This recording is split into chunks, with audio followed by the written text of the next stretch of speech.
नमस्कार दोस्तों, स्वागत है आपका साहित्य ज्ञान क्लासेस में।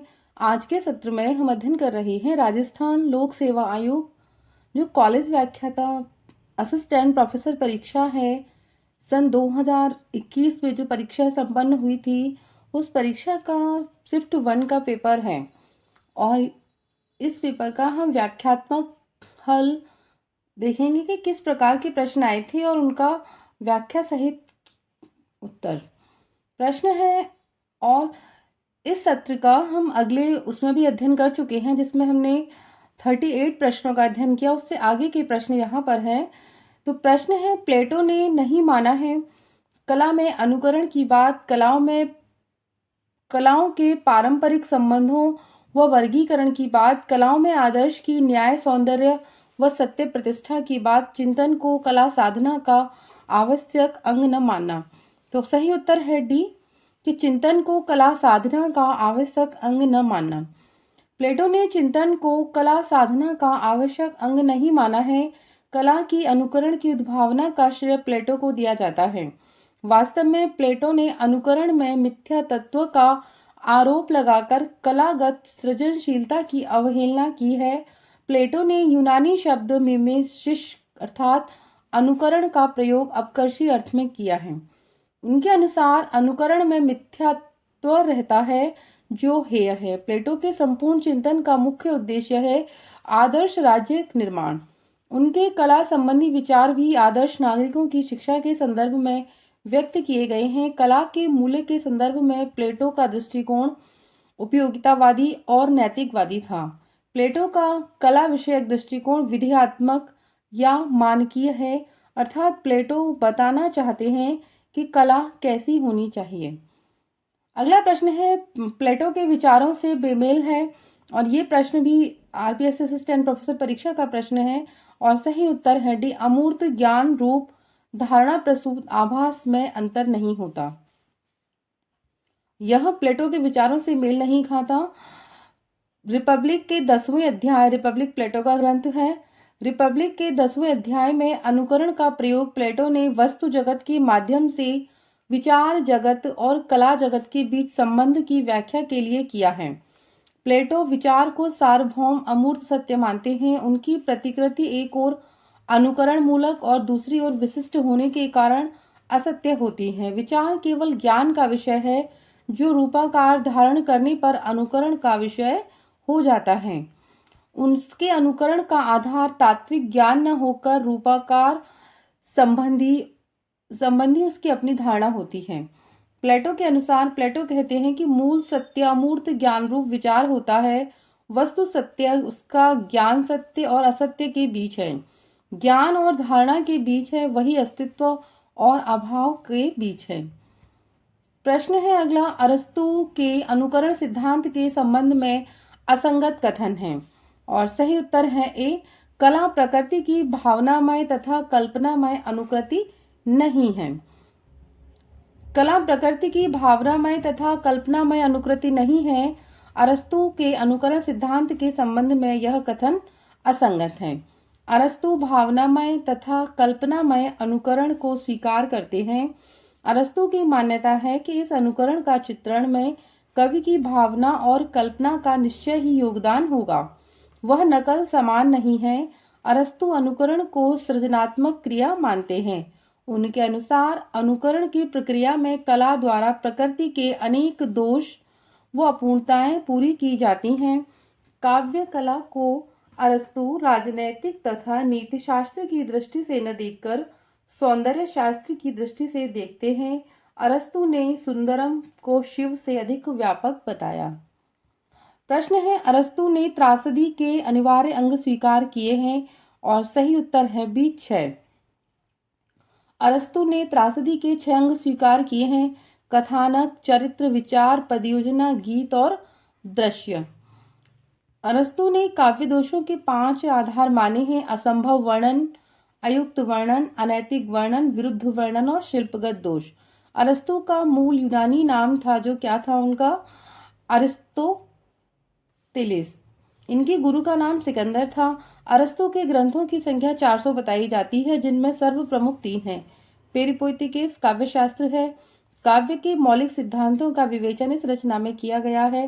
तेखनेस रितोरिकेस भाषा शास्त्र का ग्रंथ है। भाषण, भाषा एवं भावों का वर्णन इस रचना में किया गया है। वसीयतनामा, यह रचना दास प्रथा से मुक्ति का घोषणा पत्र है। ये तीनों रचनाएं अनुकरण अरस्तु की है। अगला प्रश्न है, त्रासदी के अनिवार्य अंगों के संबंध में उपयुक्त कथन है और सही उत्तर है सी। कथानक चरित्र व विचार अनुकरण के विषय हैं। अरस्तु के त्रासदी के अनिवार्य अंगों के संबंध में उपयुक्त कथन है। कथानक, चरित्र व विचार अनुकरण के विषय हैं। अरस्तु ने त्रासदी के 6 तत्व माने हैं: कथानक, चरित्र, विचार, पदविन्यास, भाषा, गीत और दृश्य। कथानक के लिए अरस्तु ने संकलन त्रय का सिद्धांत दिया है, जिसमें उन्होंने देश, काल और कार्य के आनुपातिक संयोजन के माध्यम से कथानक के निर्माण को सुनिश्चित किया। कथानक का अर्थ है त्रासदी की विषय वस्तु का घटना विन्यास। अरस्तु ने त्रासदी में सबसे अधिक महत्व इसी तत्व को दिया है। कथानक के लिए अरस्तु ने 3 विशेषण रखे हैं: गंभीर, पूर्ण और विस्तृत। अगला प्रश्न है, अरस्तु के विवेचन सिद्धांत के संबंध में असंगत कथन है। ये प्रश्न भी आरपीएससी असिस्टेंट प्रोफेसर परीक्षा का ही है और सही उत्तर है सी। प्लेटो द्वारा प्रतिपादित सिद्धांत का समर्थन करने हेतु विरेचन की अवधारणा प्रस्तुत की गई है। यह क्या है इसमें? प्लेटो द्वारा प्रतिपादित सिद्धांतों का समर्थन करने हेतु विरेचन की अवधारणा प्रस्तुत की गई है। यह अरस्तु के विरेचन सिद्धांत के संबंध में असंगत कथन है और बाकी क्या है, तीनों वो सही हैं। पेरुप्सुस ग्रंथ के रचयिता और सही उत्तर है बी, लॉन्जाइनस। पेरुप्सुस ग्रंथ के रचयिता उदात्त सिद्धांत के प्रवर्तक लॉन्जाइनस हैं। लॉन्जाइनस मूल यूनानी जो नाम है उनका लॉन्गिनुस था। इनका जो समय था वो ईसा की प्रथम या तृतीय शताब्दी माना जाता है। पेरुप्सुस ग्रंथ का प्रथम बार प्रकाशन सन 1554 ईस्वी में इतावली विद्वान रोवेतिल्लो ने करवाया था। पेरुप्सुस मूलतः भाषण शास्त्र रिटोरिक का ग्रंथ है। लॉन्जाइनस ने पेरुप्सुस की रचना पत्र के रूप में पोस्तुम्यू तिरेन्युआशुस नामक व्यक्ति को संबोधित करके की है। लॉन्जाइनस ने अपनी रचना पेरुप्सुस में उदात्त को काव्य की आत्मा माना है। उदात्तों का निरूपण सर्वप्रथम केकिलियुस नामक व्यक्ति ने किया। यह रोचक तथ्य है कि कुछ विद्वान जहां लॉन्जाइनस को प्रथम रोमांटिक समीक्षक मानते हैं तो कई विद्वान सर्वोत्तम क्लासिकल समीक्षक मानते हैं। लॉन्जाइनस ने कहा है, उदात्त महान आत्मा की प्रतिध्वनि है। अगला प्रश्न है, लॉन्जाइनस की उदात्त के स्रोत में सम्मिलित नहीं है और सही उत्तर है सी, अत्यधिक शब्दाडंबर। लॉन्जाइनस के उदात्त के स्रोत में अत्यधिक शब्दाडंबर सम्मिलित नहीं है, बल्कि शब्दाडंबर, बालिशीता और भावांतर उदात्त के 3 अवरोधक तत्व हैं।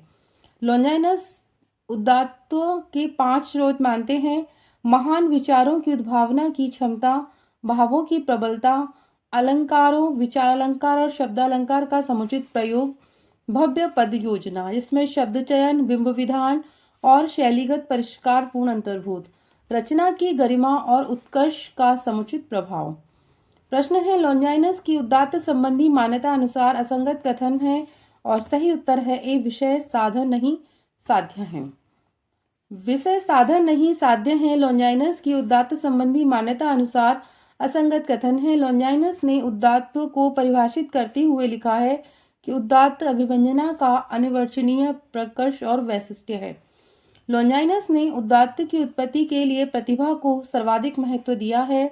लॉन्जाइनस के अनुसार उदात्त का कार्य अनुनयन नहीं बल्कि सम्मोहन या लोकोत्तर आह्लाद है। जहां प्लेटो और अरस्तु ने उपदेशात्मक और आनंद को काव्य तथा कला का मूल माना है, वहीं लॉन्जाइनस ने आनंदानुभूति को काव्य और कला का मूल उद्देश्य माना है। अगला प्रश्न है, क्रोचे की मान्यता नहीं है। ये प्रश्न सही उत्तर है ए, सहज ज्ञान और प्रत्यक्ष ज्ञान में अभेद है। सहज ज्ञान और प्रत्यक्ष ज्ञान में अभेद है, क्रोचे की मान्यता नहीं है। क्रोचे का जन्म 1866 ईस्वी और समय उनका 1952 ईस्वी इटली में हुआ था। क्रोचे की महत्वपूर्ण रचनाएं हैं एस्थेटिक 1902 ईस्वी, new essays on aesthetic 1920, defence of poet 1933। Croce का अभिव्यंजनावाद सिद्धांत सहजानुभूति अभिव्यंजना पर आधारित है, जो उनके अनुसार चेतना की सबसे महत्वपूर्ण प्रक्रिया है। क्रोचे का मत है कि सहजानुभूति से ही व्यक्ति को यथार्थ का ज्ञान होता है। क्रोचे के अभिव्यंजनावाद की प्रमुख विशेषताएं हैं अंतः प्रज्ञा, अभिव्यंजनावाद और कला में अभेद संबंध है। अभिव्यंजना आत्मिक क्रिया है, प्रत्येक अंतः प्रज्ञा कला है और प्रत्येक कला अंतः प्रज्ञा है। कला वस्तु में नहीं होती बल्कि वस्तु द्वारा अभिव्यक्ति रूप में होती है। कला आंतरिक होने के साथ ही अखंड है। अगला प्रश्न है, क्रोचे के अनुसार कला की सृजन प्रक्रिया से जुड़ा अनिवार्य चरण नहीं है और सही उत्तर है डी, मानस अभिव्यंजना का भौतिक स्तर पर कला आदि के रूप में अवतरण। मानस अभिव्यंजना का भौतिक स्तर कला आदि के रूप में अवतरण। क्रोचे के अनुसार कला सृजन प्रक्रिया से जुड़ा हुआ अनिवार्य चरण नहीं है। क्रोचे कला का कोई भी प्रयोजन स्वीकार नहीं करते। उनका मानना है कि कला कला के लिए होती है। क्रोचे ने कला निर्माण के निम्न चरण माने हैं संस्कार, अभिव्यंजना, सौंदर्य मूलक आनंद और सौंदर्य का ध्वनि, गति, रेखा, रंग आदि में रूपांतरण। क्रोचे ने कला निर्माण में प्रतिभा को मूल कारण माना है। क्रोचे का कहना है कि कलाकार में सौंदर्य की उत्पत्ति होती है और भावक में सौंदर्य की पुनरुत्पत्ति होती है, अर्थात कलाकार सृष्टा सौंदर्य का भागी होता है। अगला प्रश्न है, क्रोचे के संबंध में असंगत कथन है और सही उत्तर है सी, क्रोचे ने मार्क्स द्वारा प्रतिपादित द्वंद्वात्मक भौतिकवाद को स्वीकार किया है। यह असंगत कथन है। क्रोचे प्रत्ययवादी दार्शनिक थे, ये आत्मवादी भी माने जाते हैं।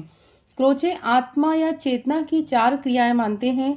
आत्मा या चेतना की क्रियाएं जो मानी है सैद्धांतिक का ज्ञान और व्यवहारिक या इच्छा। सैद्धांतिक में अंतः प्रज्ञा, तर्कात्मक, व्यवहारिक में आर्थिक और नैतिक ज्ञान आ जाते हैं। अभिव्यंजना के संदर्भ में क्रोचे अंतः प्रज्ञा को महत्वपूर्ण मानते हैं। कला को वह अंतः प्रज्ञा की अभिव्यक्ति ही मानते हैं। क्रोचे के एस्थेटिक के 2 भाग हैं। प्रथम भाग इसमें सौंदर्य शास्त्र का सैद्धांतिक विवेचन है, द्वितीय भाग में सौंदर्य शास्त्र का इतिहास है।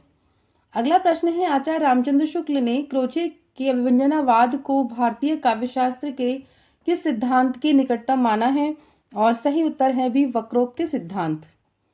आचार्य शुक्ल ने क्रोचे के अभिव्यंजनावाद को भारतीय काव्यशास्त्र के वक्रोक्त सिद्धांत के निकटतम माना है। हिंदी में अभिव्यंजनावाद का सर्वप्रथम उल्लेख आचार्य रामचंद्र शुक्ल ने किया। क्रोचे का अभिव्यंजनावाद भारतीय वक्रोक्तिवाद का विलायती रूप है। अभिव्यंजनावाद की चर्चा करते समय इसे प्राय भारतीय आचार्य कुंतक के वक्रोक्त सिद्धांत से जोड़कर देखा जाता है। दोनों सिद्धांतों में कुछ समानता दिखाई देती है। दोनों में ही कल्पना और अभिव्यंजना को प्रधानता दी गई है। क्रोचे और कुंतक दोनों ही अभिव्यंजना के वर्गीकरण के विरुद्ध हैं। अपने तरीके से वक्रोक्त सिद्धांत भी कलावादी है, किंतु दोनों सिद्धांतों का साम्य यहीं तक है। गहराई में जाकर देखा जाए तो दोनों सिद्धांतों का उद्देश्य, जीवन दृष्टि पूरी तरह से भिन्न है। प्रश्न है, कालरिज की दृष्टि में कल्पना के विषय में असंगत कथन है और सही उत्तर है बी, वे ललित कल्पना व कल्पना में सहज संबंध मानते हैं। यह कथन क्या है, इसमें असंगत है। सैमुअल टेलर कॉलरिज का जन्म 1772 ईस्वी में इंग्लैंड में हुआ। कहाँ हुआ? इंग्लैंड। कॉलरिज की महत्वपूर्ण गद्य रचनाएं हैं the friend, church and state, aids to reflection, confessions of an inquiring spirit. Coleridge ने कल्पना और ललित कल्पना में अंतर माना है। कल्पना और ललित कल्पना। कल्पना क्या होता है? ये बिंबों को विगलित न कर नए रूप में परिवर्तित करती है। ललित कल्पना यह बिंबों को सिर्फ पास पास रख देती है और कोई परिवर्तन नहीं करती। यह जैव कार्य पद्धति पर आधारित है। यह यांत्रिक कार्य पद्धति पर आधारित है। यह प्रतिभा की उपज है। यह प्रज्ञा की उपज है। कल्पना अंतः प्रेरणा, प्रत्यक्ष आदि से सामग्री ग्रहण करती है। यह प्रधानता स्मृति से सामग्री ग्रहण करती है। यानी कोई अपने बिंब बनाया किसी वस्तु के लिए, किसी कविता के लिए, कोई एक भूमि तैयार की आपने अपने मानसिक मन में तो उसे बिंब कहते हैं, तो उसी के बारे में यहाँ पर बात की गई है। अगला प्रश्न है, कॉलरिज के कल्पना सिद्धांत के संबंध में असंगत कथन है और सही उत्तर है सी। वे मुख्य कल्पना को तर्क से तथा गौण कल्पना को समझ से जोड़ते हैं। यह कथन इसमें असंगत है। कॉलरिज को कल्पना के विवेचन की प्रेरणा वर्ड्सवर्थ के काव्य पाठ से मिली। कॉलरिज के अनुसार काव्य सृजन का मूल आधार कल्पना है। इसके दो भेद हैं। कल्पना के दो भेद कौन से हैं? मुख्य कल्पना और गौण कल्पना। मुख्य कल्पना और गौण कल्पना में जो अंतर दिया गया है, यह समस्त जागतिक प्रपंच को व्यवस्थित रूप में ग्रहण कराने वाली शक्ति है। यह मुख्य कल्पना की प्रतिध्वनि है। इसे काव्यात्मक कल्पना भी कहते हैं। यह अचेतन व एवं अनैच्छिक है। यह चेतन तथा ऐच्छिक है। यह निर्माण या संघटक करती है। यह विघटन और संघटन, विनाश और निर्माण दोनों करती है। अगला प्रश्न है, बायोग्राफिया लिटरेरिया के लेखक कौन है? ये प्रश्न भी आरपीएससी का ही है और सही उत्तर है ए कॉलरिज। बायोग्राफिया लिटरेरिया पुस्तक के लेखक कॉलरिज हैं। कॉलरिज प्रत्ययवादी थे और उनकी काव्य संबंधी धारणा जैववादी सिद्धांत पर आधारित है। कॉलरिज ने कल्पना के संबंध में लिखा है कि इसमें संश्लेषणात्मक तथा जादुई शक्ति होती है जो विरोधी या विंशवादी धर्मों में संतुलन स्थापित करती है। फैंसी के लिए रम्य कल्पना या ललित कल्पना शब्द का प्रयोग होता है तथा इमेजिनेशन के रूपांतर कल्पना के रूप में प्रचलित है। कॉलरिज कहते हैं कि कल्पना मानव मस्तिष्क की बिंब विधायिनी शक्ति है। तो यहाँ से भी प्रश्न आता है कि यह कथन किसका है कि कल्पना मानव मस्तिष्क की बिंब विधायिनी शक्ति है। यह कथन, यह पंक्ति या कथन कहाँ से है, किसने कहा है? तो कॉलरिज का यह कथन है। अगला प्रश्न है, इतिहास बोध का अर्थ अतीत के अतीतत्व का ही नहीं अपितु उसके वर्तमानत्व का भी अवगमन है। यह मान्यता किसकी है? और सही उत्तर है डी, टी.एस. इलियट। यह मान्यता टी.एस. इलियट की है। टॉम स्टर्न इलियट का जन्म 1888 ईस्वी से 1965 ईस्वी अमेरिका में हुआ। इलियट को द वेस्टलैंड कृति के लिए 1948 ईस्वी में नोबेल पुरस्कार प्राप्त हुआ। इलियट ने परंपरा और व्यक्तिक प्रज्ञा नामक लेख में निम्न बातें कही हैं। प्रत्येक राष्ट्र की, प्रत्येक प्रजाति की अपनी सृजनात्मक मनोवृत्ति के साथ ही आलोचनात्मक मनोवृत्ति भी होती है। सांस की तरह आलोचना अनिवार्य और नैसर्गिक क्रिया है। तरह हम श्वास शोषण करते हैं, सांस लेते हैं, उस तरह कृति की आलोचना आवश्यक क्रिया है। व्यक्तिक प्रज्ञा परंपरा से संबंध निरपेक्ष या विच्छिन्न वस्तु नहीं। इतिहास बोध का अर्थ अतीत के अतीतत्व का नहीं अपितु उसके वर्तमानत्व का भी अवगम है। कवि को अतीत का अर्थात परंपरा का ज्ञान तो होना चाहिए, परंतु ज्ञान भार से आक्रांत नहीं होना चाहिए। टी.एस. इलियट का मत नहीं है और सही उत्तर है डी, कला का संवेग व्यक्तिक होता है। यह इलियट का मत नहीं है। इलियट की आलोचना का मूलाधार लेख tradition and the individual talent, परंपरा और व्यक्तिक प्रज्ञा द सेक्रेड वुड में संकलित है। इलियट के अनुसार कला व्यक्ति की विवंजना नहीं बल्कि उससे पलायन है। उन्होंने स्पष्ट किया है कि लेखक और कवि का व्यक्तित्व एक उत्प्रेरक की तरह होता है जो रचना को प्रभावित करता है पर उसमें दिखाई नहीं देता। इलियट ने कला को दूर से देखे जाने वाली वस्तु के रूप में प्रस्तुत किया है। इलियट का निर्वैयक्तिकता का सिद्धांत स्वच्छंदतावादियों के काव्य सिद्धांत के विपरीत है। इलियट ने दावा किया है कि स्वच्छंदतावादियों की रचना प्रक्रिया भावों की अभिव्यक्ति नहीं बल्कि उनका दमन करती है। अगला प्रश्न है, किस कथन से इलियट सहमत नहीं है? और सही उत्तर है ए, परंपरा में अतीत के प्रति विद्रोह संभव नहीं है। इस कथन से इलियट सहमत नहीं है। परंपरा सिद्धांत इलियट का एक महत्वपूर्ण सिद्धांत है। इनके अनुसार किसी भी रचना का मूल्यांकन रचनाशीलता की संपूर्ण परंपरा की सापेक्षता में होना चाहिए। इसका अर्थ है कि किसी रचना का महत्व उतना ही होता है जितना समंजन व संपूर्ण परंपरा में करती है। इलियट परंपरा को वर्तमान से अलग नहीं बल्कि उसका ही एक हिस्सा मानते हैं। नए कवियों के लिए इलियट अतीत के ज्ञान को जरूरी मानते हैं। इलियट के tradition and the individual talent, परंपरा और व्यक्तिक प्रज्ञा नामक लेख का उद्देश्य है रोमांटिक संप्रदाय की व्यक्तिवादिता के बदले परंपरा का महत्व स्थापित करना और परंपरा के अंतर्गत ही व्यक्तिक प्रज्ञा की सार्थकता को प्रदर्शित करना।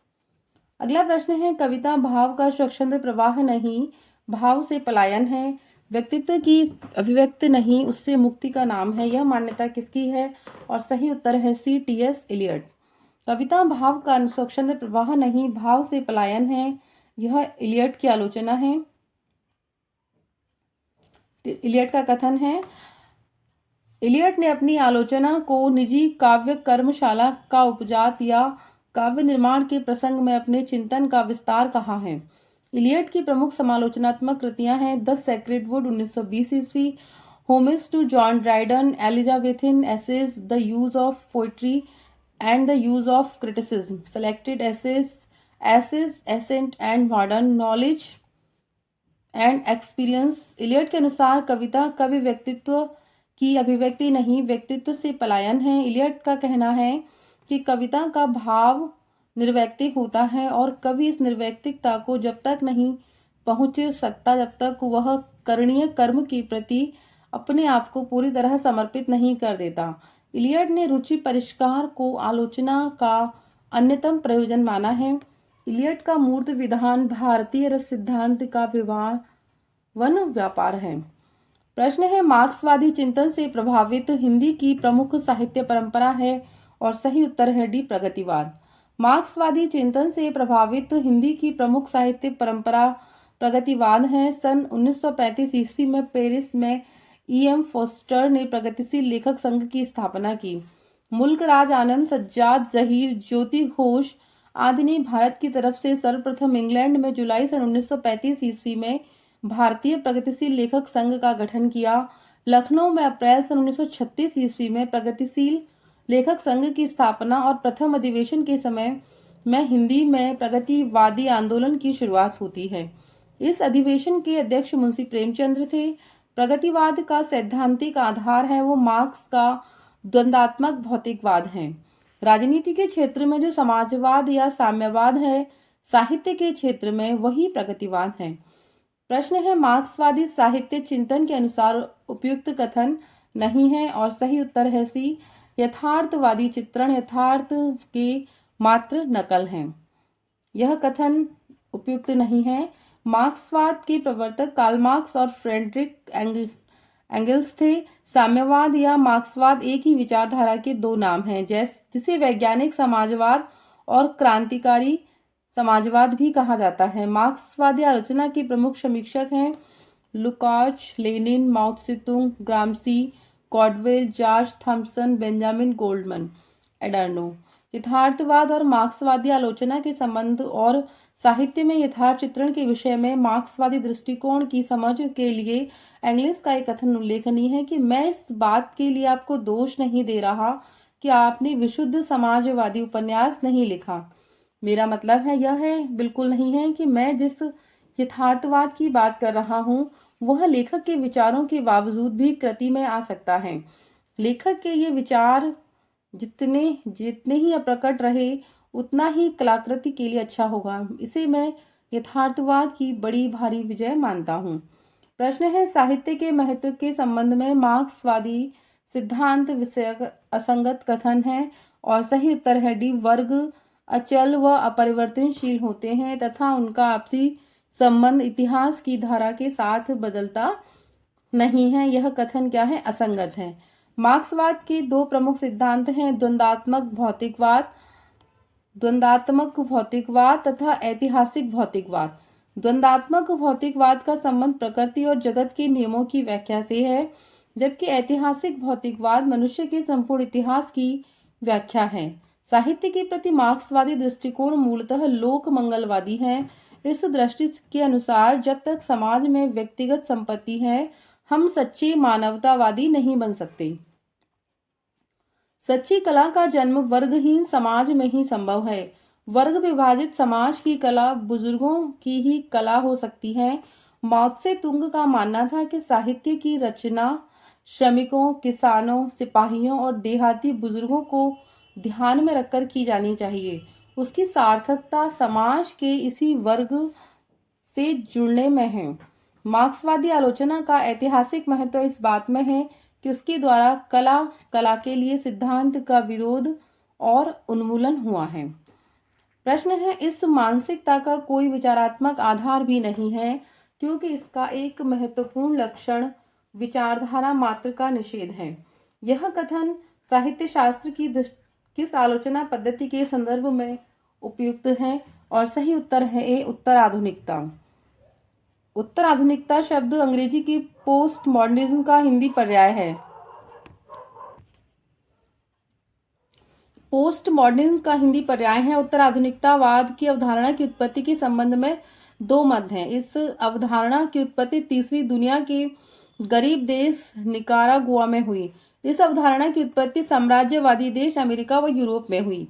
जैसे आधुनिकतावाद पूंजीवाद व्यवस्था से उत्पन्न हुआ, वैसे ही उत्तर आधुनिकतावाद उत्तर पूंजीवादी व्यवस्था से उपजा है, जहां पूंजीवादी व्यवस्था के केंद्र में औद्योगिकीकरण के और उत्पादन थे, वहीं उत्तर पूंजीवादी व्यवस्था के केंद्र में प्रौद्योगिकी और उपभोगवाद यानी बाजारवाद है। प्रश्न है, उत्तर आधुनिकतावादी सोच के विकसित होने के कारणों में शामिल नहीं है। सही उत्तर है डी, साहित्य का दृढ़ता के साथ स्थापन। उत्तर आधुनिकतावादी सोच विकसित होने के कारणों में साहित्य की स्थापन शामिल नहीं है। शेष विकल्पों के उत्तर आधुनिकतावादी सोच के विकसित होने के कारणों में शामिल हैं।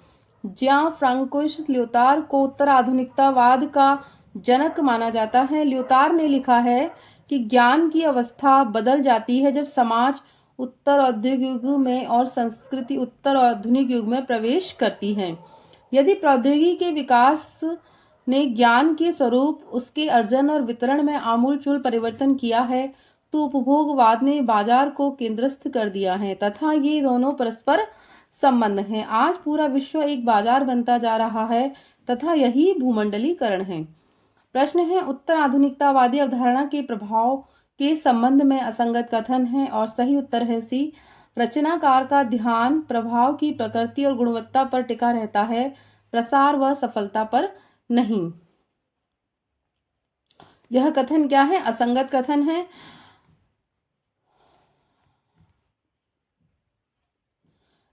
फ्रेडरिक जेम्सन ने अपनी पुस्तक post modernism the cultural logic of late capitalism में उत्तर आधुनिकता को पूंजीवाद के विकास की खास अवस्था कहा है। इसे उपभोक्ता पूंजीवाद या वृद्ध पूंजीवाद भी कहते हैं। उत्तर आधुनिकतावाद विचारधारा का अंत, लेखक की मृत्यु, इतिहास का अंत, आलोचक की मृत्यु आदि अनेक मृत्युओं की घोषणा करती है। समग्र रूप से उत्तर आधुनिकतावाद के तीन केंद्रीय तत्व माने जा सकते हैं: समग्रतावादी, सार्वभौमिक सत्यों को नकार, तर्कवाद का नकार, आधुनिकतावाद की क्षमता का नकार। अगला प्रश्न है, साहित्यिक पाठ व आलोचनात्मक पाठ में कोई भेद नहीं होता, यह विचार निम्नलिखित में से किस चिंतन दृष्टि के निकट है? और सही उत्तर है बी, विखंडनवाद। साहित्यिक पाठ व आलोचना पाठ में कोई भेद नहीं होता, यह विचार विखंडनवाद चिंतन की दृष्टि के निकट है। विखंडनवाद के प्रवर्तक जैक देरिडा माने जाते हैं। विखंडन को समझने के लिए पाठ को समझना अनिवार्य है। पाठ से तात्पर्य वह संरचना है जो चिन्हों की अर्थगर्भ व्यवस्था से निर्मित होती है। पाठ संरचना मोटे तौर पर दो प्रकार की होती है, साहित्येतर पाठ और साहित्यिक पाठ। दोनों प्रकार की रचनाएं अपने अपने पाठ के रूप में अलग और विशिष्ट होती हैं। विखंडन वैचारिक रूप से मानता है कि आलोचना लेखन का एक तरीका है जिससे चीज की तलाश नहीं की जाती, बल्कि आलोचना किसी पाठ में अर्थ का निर्माण ही नहीं करती जिससे वह जुड़ा हुआ है। यही कारण है कि आलोचना रचना की तरह रचनात्मक होती है, क्योंकि जिस तरह रचना पाठ में का निर्माण करती है, उसी तरह आलोचना भी पाठ में अर्थ का निर्माण करती है। अतः रचना और आलोचना दोनों ही किसी पाठ में अर्थ के निर्माण के दो तरीके हैं जो न छोटे हैं और न बड़े, दोनों समान हैं। अगला प्रश्न है, साहित्य में विखंडनवाद के उद्भावक आचार्य माने जाते हैं और सही उत्तर है ए, जैक देरिडा। विखंडनवाद के उद्भावक आचार्य जैक देरिडा हैं। इनका जन्म 1930 ईस्वी और मृत्यु का समय 2004 ईस्वी अल्जीरिया में एक यहूदी परिवार में हुआ। देरिडा के गुरु का नाम फूको अल्थ्यूरस था। देरिडा ने विखंडन के विचार को हेडगर, हुर्सेल और हीगल के विपरीत किया। देरिडा की प्रसिद्ध पुस्तकें हैं of grammatology, right and difference 1978 ईस्वी। अगला प्रश्न है, साहित्य समीक्षा के क्षेत्र में विखंडनवाद के उभार का महत्वपूर्ण काल निम्नलिखित में से है। और सही उत्तर है डी, 20वीं शताब्दी का 7वां दशक। विखंडनवाद के उभार का महत्वपूर्ण काल 20वीं शताब्दी का 7वां दशक है। विखंडनवाद के प्रवर्तक फ्रांसीसी दार्शनिक जॉक दरिदा हैं। तो इससे प्रश्न आता है, विखंडन डिकंस्ट्रक्शन का हिंदी अनुवाद है। तो ये भी आता है कि डिकंस्ट्रक्शन का हिंदी अनुवाद क्या है, तो विखंडन। यह परिभाषित पद नहीं, यह निरंतर परिवर्तनशील प्रक्रिया है। इसे पाठ की नवीन पद्धति, आलोचना की नवीन दृष्टि तथा अर्थ मीमांसा की नवीन प्रक्रिया के रूप में देखा जाता है। जैक दरिदा ने विखंडन को नवीन अर्थ दिया है। उनके अनुसार विखंडन पाठ आधारित अवधारणा है। भाषा में लिखा जा रहा हर पाठ विखंडन होता है। विखंडन वह प्रक्रिया है जिसके द्वारा पाठ की गहराई में ऐसे अर्थों तक पहुंचा जा सकता है जो गौण बना दिए गए हैं। विखंडन 1970 से 1980 ईस्वी के दशक में संयुक्त राज्य अमेरिका में खूब लोकप्रिय हुआ। प्रश्न है, यह कहानी 16वीं शताब्दी के बाद की लिखी हुई है और रासो में प्रक्षिप्त हुई। पद्मावती समय के विषय में यह कथन किसका है? और सही उत्तर है बी, हजारी प्रसाद द्विवेदी। यह कहानी 16वीं शताब्दी के बाद की लिखी हुई है और रासों में प्रक्षिप्त हुई है। पद्मावती समय के विषय में यह कथन हजारी प्रसाद द्विवेदी का है। आचार्य हजारी प्रसाद द्विवेदी जी जन चेतना की दृष्टि से साहित्य इतिहास के शोधकर्ता, मार्मिक विचारक, उपन्यासकार, ललित निबंधकार, संपादक तथा बहुश्रुत आचार्य के रूप में मान्य हैं। आचार्य हजारी प्रसाद द्विवेदी को चिन्मुखी मानवता के अन्वेषक के रूप में जाना जाता है। हजारी प्रसाद द्विवेदी जी की प्रमुख आलोचनात्मक रचनाएं हैं सूर साहित्य 1930 ईस्वी, हिंदी साहित्य की भूमिका सन 1940, कबीर 1941, हिंदी साहित्य का अधिकार 1952, सहज साधना 1963, कालिदास की लालित्य योजना 1965, मध्यकालीन बोध का स्वरूप सन 1970 ईस्वी। तो सभी हजारी प्रसाद द्विवेदी जी की आलोचनात्मक रचनाएं हैं। चंद्रप्रदायी हिंदी के प्रथम महाकवि माने जाते हैं और इनका ग्रंथ पृथ्वीराज रासो हिंदी का प्रथम महाकाव्य है। पद्मावती समय जो रासो का 20वां सर्ग है इस समय चंद्रप्रदायी ने श्रृंगार, वीर, रौद्र, वीभत्स एवं भयानक रसों का सजीव या यथार्थ अंकन किया है। चंद्रप्रदायी द्वारा रचित पृथ्वीराज रासो में 69 समय सर्ग हैं और 68 प्रकार के छंदों का प्रयोग किया गया है। अगला प्रश्न है, मन अति भयो हुलास बिगस जनु कोक किरण रवि अरुण अधर तिय सधर बिंब फल जान कीर छवि। उक्त वाक्यांश में किसके उल्लास का उल्लेख किया गया है? और सही उत्तर है सी, पद्मावती के पिता। मन अति भयो उल्लास पद्मावती। सही उत्तर है सी, पद्मावती। विगस जन कोक किरण रवि अरुण अधर तिय सधर बिंब फल जान कीर छवि। उक्त काव्यांश में पद्मावती के उल्लास का उल्लेख है। उपरोक्त काव्य पंक्तियां चंद्रप्रदायी कृत पृथ्वीराज रासो से उद्धृत हैं। 12वीं शताब्दी में रचित इस महाकाव्य में 69 सर्ग तथा 68 प्रकार के छंदों का प्रयोग किया गया है। पद्मावती समय पृथ्वीराज रासो का 20वां सर्ग है। मिश्र बंधु ने लिखा है कि हिंदी का वास्तविक प्रथम महाकवि चंद्रप्रदायी को ही कहा जा सकता है। आचार्य हजारी प्रसाद द्विवेदी ने पृथ्वीराज रासो को सुख सुखी संवाद के रूप में रचित माना है। आज के सत्र में इतना ही। आरपीएस असिस्टेंट प्रोफेसर परीक्षा की हमने लगभग 40 प्रश्नों का अध्ययन किया। आगे के सत्रों में जो अन्य 40 प्रश्न हैं जो बचे हुए हैं उस प्रश्न पत्र के, हम उन प्रश्नों का अध्ययन करेंगे। बहुत बहुत धन्यवाद।